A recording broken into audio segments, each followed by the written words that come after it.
Cette structure sera de l'ETFE gonflable pour des raisons d'isolation. Donc, il y aura deux pellicules qui seront espacées par une lame d'air très importante qui permettra d'avoir une très forte isolation.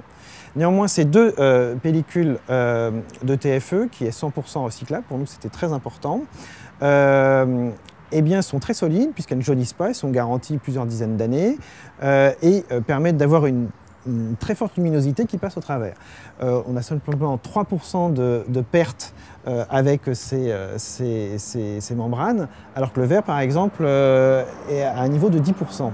Donc on va gagner à ce niveau-là. En termes de poids aussi. On a mis beaucoup de temps pour arriver déjà à satisfaire l'équation technico-économique, première chose. Mais bien entendu, quand on se situe sur un toit, c'est pas tout à fait comme une serre qu'on peut retrouver en plein champ, en pleine campagne.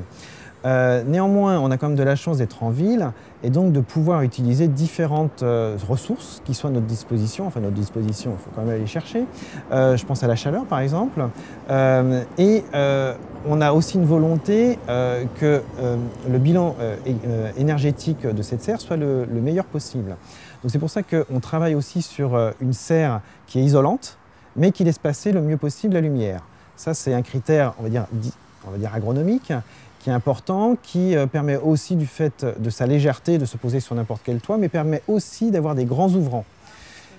C'est très important, ces aspects de grands ouvrants. On va rentrer dans une période de chaleur qui va être au-dessus de 30 degrés, particulièrement à Paris. Il est nécessaire que justement ces îlots de chaleur puissent voir leur température un peu baisser. Comment on pourrait y participer ? Il va falloir mesurer à quel niveau d'ailleurs.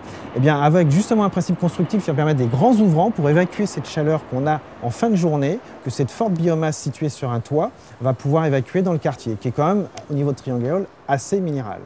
Donc ça tombe bien, puisque c'est en fin de journée, au moment où il y a le pic de chaleur le plus important au sein des îlots de chaleur, surtout Paris. De toute façon, ce n'est pas seulement à cet endroit-là.